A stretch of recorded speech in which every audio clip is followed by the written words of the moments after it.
मैं आज के युवा तेजस्वी जी का अभिनंदन करता हूं और समर्थक भी हूं जी। कि वो अच्छे कार्य के लिए जाने जाएं। अगर वो भी अच्छे कार्य में सफल नहीं होते हैं तो ये बिहार का दुर्भाग्य है। युवा सोच कुछ युवा नमस्कार, मैं सुनील चौधरी और आप देख रहे हैं राष्ट्रीय मीडिया न्यूज़। और मैं अभी बिहार की राजधानी पटना में हूँ।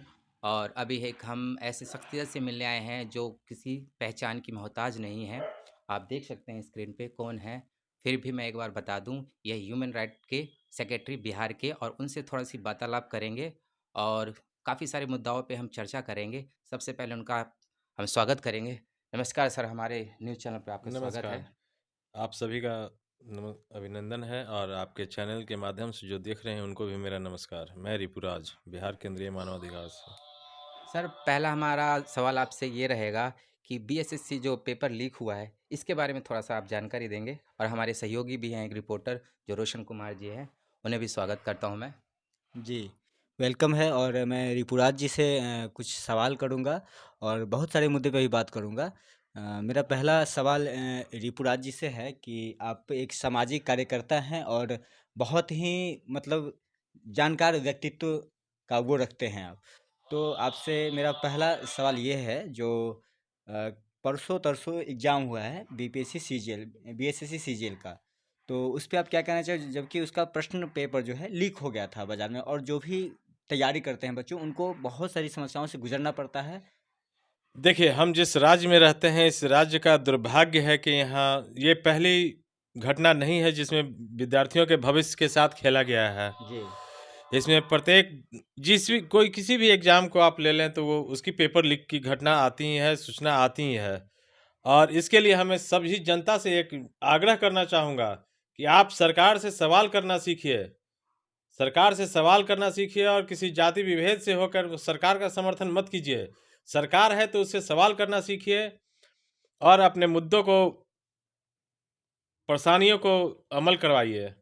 ये बीएससीसी सीजीएल घोटाला, क्या ये पहली घटना है?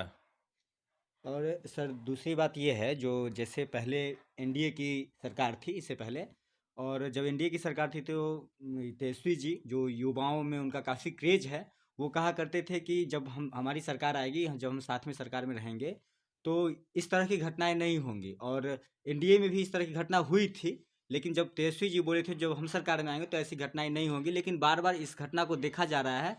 तो आखिर हम किसको सरकार में लाया जाए, इस तरह की घटना ना हो। देखिए, सरकार कोई भी हो, जी। सत्ता में आने के लिए लोग लुभावने वादे करते हैं। जी। जैसा कि आप सभी जानते हैं कि कोई भी सत्ता चला रही हो, वो लोग लुभावने वादे करती है और किसी की मंशा ये नहीं होती है कि हम जनता का भला करें। चाहे वो एनडीए शासन हो या अभी की शासन हो। इसलिए मैं किसी भी सरकार और किसी भी पार्टी का विशेष रूप से ये नहीं हूँ, समर्थक नहीं हूँ। सर, एक क्वेश्चन हमारा भी मैं हर रहेगा एक मानव के लिए जी। कि जैसे ह्यूमन राइट से आप जुड़े हुए हुँ, हैं, और अभी कुछ दिन पहले छपरा कांड हुआ, बिल्कुल। काफ़ी जोरों शोरे हुआ सर, क्योंकि काफ़ी सारे वहाँ पे कोई कहता है कि हत्या हुई, लेकिन शराबबंदी से शराब, यानी कि बिहार में शराब बंद है लेकिन तब भी 100 लोग मर चुके हैं। इसके बारे में थोड़ा बताएंगे। शराब बंद है तब भी कहाँ से मिल जाता है शराब? देखिए, जिसमें माननीय मुख्यमंत्री नीतीश कुमार ने ये कानून बनाया था शराबबंदी का, उसमें ये बोले थे कि घर में अगर शराब पकड़ाई जाती है तो मुखिया दोषी होगा। ये भी सही है। सही है। और शराब का उत्पादन कहाँ से हो रहा है ये सरकार भी जानती है, हम मुझे मेरे ख्याल से। और जो स्थानीय थाना प्रशासन है वो अगर सजग और सतर्क हो जाए तो ऐसी दुर्घटना नहीं होगी। और छपरा वाले शराब कांड में जो मद्य निषेध की ये थी टुकड़ी, उसी के द्वारा ही शायद स्प्रिट की सप्लाई की गई थी, जैसा लेकिन खबर है। हमारे जो माननीय मुख्यमंत्री जी हैं नीतीश कुमार जी, वो बोले थे कि शराब पियोगे तो मरोगे। भैया ये तो कोई मतलब नहीं है ना, शराब पियोगे तो मरोगे। यहाँ पुल टूट जा रहा है तो पुल पे मत चढ़ो। हमारा काम दूसरा ये भी कहा जा रहा है कि भाई शराब बेचने वाले को ना पकड़ के जो पी रहा है उसे ही पकड़ रहे हैं। तो आपकी नज़र में किसे पकड़ना चाहिए? सबसे पहले तो जो शराब ला रहे हैं और जो शराब बेच रहे हैं उन पे कार्रवाई होना चाहिए, क्योंकि बाजार में अगर बिकेगा तो कोई भी उसको खरीदेगा ही। तो क्या आप मानते हैं कि जब तक इसमें बड़े पदाधिकारी संलिप्त नहीं है तो ये शराब जो है कैसे हमारे बिहार में आ जाती हैं? देखिए, रोड पर काज करने के लिए बड़े पदाधिकारी नहीं है। रोड पे काज करने के लिए, उन लोगों की चेकिंग करने के लिए निचले स्तर के लोग ही होते हैं। इसलिए मैं दोषी सिस्टम को देता हूँ। मैं किसी खास व्यक्ति को दोषी नहीं मान रहा हूँ। इस सिस्टम में सुधार लाने की बहुत ज़रूरत है और मैं यहाँ के गृह मंत्री को बदलने की मांग करता हूँ, जिसे माननीय मुख्यमंत्री नीतीश कुमार ने कई सालों से अपने पास ही रखा है। इसलिए सारे लोग अभ्यस्त हो चुके हैं। लेकिन नीतीश कुमार को कहा जाता है कि सुशासन की सरकार है, कानूनी व्यवस्था बहुत है, लेकिन हमें नहीं लगता कि कानूनी व्यवस्था जो है अच्छी है, काफ़ी चरमराई हुई है। इसके बारे में क्या कहना चाहेंगे आप? बिल्कुल नहीं, कानून व्यवस्था बिल्कुल ध्वस्त हो चुकी है। अब आशा करते हैं कि हमारे माननीय नए डीजीपी आर.एस. भट्टी जी, जिनका पूर्व इतिहास कुछ अच्छा रहा है, तो वो कुछ अच्छा करेंगे। और सर कटिहार जो हुआ है, कटिहार में जो घटना हुई है, उस पे कुछ जातिवाद टाइप का टिप्पणी आ रहा है, उस पे आप क्या कहना चाहेंगे? और वहाँ पे जो है यादव और जो भी स्वर्ण यानी उसको जातिवाद जात में से बिलोंग करते यानी कि हैं, मोड़ दिया गया उस तो उस रूट तरफ को। मोड़ क्यों दिया गया है जातिवाद के तरफ? देखिए, जो इसको जातिवाद की तरफ मोड़ रहे हैं, उनका भी इतिहास आप लोग पहले देख लें। और मैं सभी जनता से ये करूँगा कि वो इतिहास देखें कि जो इस चीज़ों को जातिवाद से जोड़ रहे हैं। चाहे अपराधी अपराधी होता है, वो चाहे सवर्ण हो या दलित हो या मतलब अल्पसंख्यक ओबीसी हो। इसलिए मैं सभी लोगों से आग्रह करता हूँ, किसी भी गलत का समर्थन आप लोग मत कीजिए। और सोशल मीडिया पे गलत चीज़ों को, वायलेंट चीज़ों को लोग ज़्यादा ही शेयर करते हैं, फॉलो करते हैं, लाइक करते हैं और उन्हें प्रोत्साहन देते हैं। तो ये मैं उन लोगों से अपील करूँगा कि कृपया ना करें, ना करें, ना करें। और सर एक अब्दुल बारी सिद्दीकी हैं, जो आरजेडी के वरिष्ठ नेता है, और उन्होंने स्टेज पे ही कह दिया है, जो मुझे भारत में डर लगता है, मैं भारत में नहीं रहना चाहता हूँ। अगर भारत में उन्हें डर लगता है तो भारत उन्हें खाना दे रही है, कपड़ा लत्ता दे रही है, तो इस पे चले आप जाएं क्या वो। कहना चाहेंगे? देखिए, ये लोग न्यूज़ मीडिया पे बोल देते हैं कि मुझे भारत में डर लग रहा है। तो भारत में किससे डर लग रहा है? किससे डर लग रहा है? आप एक हिंदू की बात कर रहे हो कि हिंदू से डर लग रहा है? तो आप जिस पार्टी के हैं, उसके मुखिया भी हिंदू हैं। जी। तो ये बात बोलना सिर्फ राजनीतिक और वोट बैंक की लालच है। तो आप तेजस्वी जी को इस बात को लेकर के कुछ संदेश देना चाहेंगे? मैं आज के युवा तेजस्वी जी का अभिनंदन करता हूं और समर्थक भी हूं जी। कि वो अच्छे कार्य के लिए जाने जाएं। अगर वो भी अच्छे कार्य में सफल नहीं होते हैं तो ये बिहार का दुर्भाग्य है। युवा सोच कुछ युवा बदलाव ला सकती है, लेकिन ये भी असफल हो रहे हैं। जी। और तेजस्वी जी जब आए थे सरकार में, तो वो कहे थे जो बहुत सारी वैकेंसी आएंगी, हमारी सरकार आएगी तो, और 100-200 के मात्रा में ही वैकेंसी आ रही है।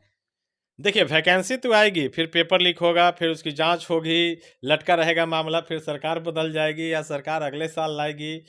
ये योजना नहीं है। 100-200 वैकेंसी से क्या होता है? ये 100-200 वैकेंसी आज की नहीं है, जी। इनके सरकार के आने के बाद की नहीं है। आप छात्रों से पता कीजिएगा ना, जी। ये वैकेंसी पहले की है और पहले से ही देखिए, अभी जो दरोगा लोग को नियुक्ति पत्र गांधी मैदान में दिया गया, जी। जी। वो लोग पहले से ऑन ड्यूटी वर्दी पहनकर कर रहे थे। जी। तो ये सिर्फ राजनीतिकरण किया जाता है, यानी पब्लिक की सहानुभूति पब्लिक प्राप्त की करने के लिए। सहानुभूति करने के लिए प्रयास किया जा रहा है। कोई एक नया विचार जो लाए हो माननीय तेजस्वी जी, तो उसे सार्वजनिक करें, ना कि पहले की विचार मतलब पहले की योजनाओं को पब्लिश कर रहे हैं। ऐसा जनता में कितना इनका हंसी उड़ाया गया है इस सरकार का, सिस्टम का, इस सत्ता परिवर्तन के बाद, कि जिन लोगों को नियुक्ति पत्र पहले मिल गया, जो वर्दी पहन लिए, जो ड्यूटी कर रहे हैं, उनको फिर पुनः दोबारा नियुक्ति पत्र देना कहीं से सही नहीं है। और सर शराबबंदी पे मैं आपसे एक सवाल पूछना चाहूँगा। शराबबंदी पे महिलाओं के द्वारा जो कहा गया, जो शराबबंदी किया जाए, और शराबबंदी तो पूरी तरीके से बिहार में लागू मतलब हो ही नहीं रहा है। कहीं ना कहीं से शराब आ रहा है, कोई मैन्युफैक्चरिंग कर रहा है, कोई अपने घर में ही बना रहा है। तो मेरे कहने का मतलब ये है, जो शराबबंदी से जो लोग मर रहे हैं शराब के कारण, तो बिहार की आर्थिक स्थिति भी इससे बहुत खराब हुई है, लचर हुई है, और लोगों में बहुत परेशानी है, महंगाई का रेशियो भी बढ़ देखिए, रहा है। शराबबंदी से आर्थिक स्थिति खराब हुई है, ये बात सही है, लेकिन ऐसा जरूरी नहीं है कि शराब को पुनः चालू किया जाए। जी। जी। और सबसे बड़ी बात है, हम किसी भी जगह का, आपके मकान का इलाका मतलब बाउंड्री होता है, चौहद्दी, जी। जिसे अगर आप चारों तरफ से सुरक्षित कर लेंगे ना, तो नहीं कोई अपराधी आ तो सकता या तो है। उनके इसलिए बिहार राज्य को अगर ये सुरक्षित कर लेते हैं ना, तो शराब नहीं आता। सुरक्षित कहाँ कर पा रहे ऐसा हैं? नहीं है कि शराब- हेलीकॉप्टर के द्वारा लैंडिंग किया जा रहा है, क्योंकि शराब शीशी के बोतल में होते हैं, फुट भी जाएंगे। कुछ दिन पहले तो तो ये भी बाई सुना रोड के गया था द्वारा ही आ रहे कि हैं। जो शराब बना रहे हैं, शराब माफिया, उनको पकड़ने के लिए ड्रोन कैमरा का प्रयोग किया जाएगा। लेकिन ड्रोन कैमरा में कैसे वो ऊपर से उड़ता रहेगा और जो माफिया हैं शराब के, वो तो निकल लेंगे, रफू चक्कर हो जाएंगे। देखिए, आप लोग पत्रकारिता कर रहे हैं, तो मैं एक बात ये कहना चाहता हूँ कि आप किसी थाने के पास खड़े हो जाइए, जी। ठीक है? और वहाँ आप अपने नज़रिए से देखिएगा ना कि क्या होता है। जी। अगर आप पीने वाले हैं तो आपसे कुछ कमीशन की मांग की जाएगी, वो गलत है। बिल्कुल गलत है। बिल्कुल और गलत सबसे है। पहले बात आप ये देखिए ना कि कितने बेचने वाले पकड़े गए हैं। आप बिहार से ये डाटा निकलवाइए ना कि बेचने वाले कितने पकड़े गए हैं और पीने वाले कितने पकड़े गए हैं। बेचने वाले का तो डाटा कुछ नहीं मिलता जी, नहीं देते। नहीं तो आप लोग सवाल कीजिए सरकार से, प्रशासन और से, सरकार से सवाल कीजिए कि बेचने वाले कितने पकड़ाए हैं और पीने वाले कितने पकड़ाए हैं। ये डाटा आप लोग को कारस के स्तर से भी मिल जा सकता अच्छा है। रिपुराज जी, आप तो सामाजिक कार्यकर्ता हैं और बहुत मतलब क्या बोले उसको, बहुत ही जानकार व्यक्ति हैं आप। तो आप अपने कार्य को लेकर के आप क्या कहेंगे, आप कैसा कार्य कर रहे हैं और लोगों में कैसी आपकी मतलब पकड़ है? देखिए, मेरा सभी लोगों से कहना है, वैसे खास करके युवा लोगों से, कि पहले आप खुद सक्षम होइए तभी इस सेवा में लगिए।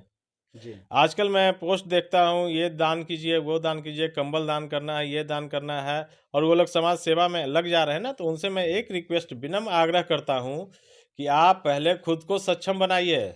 जी।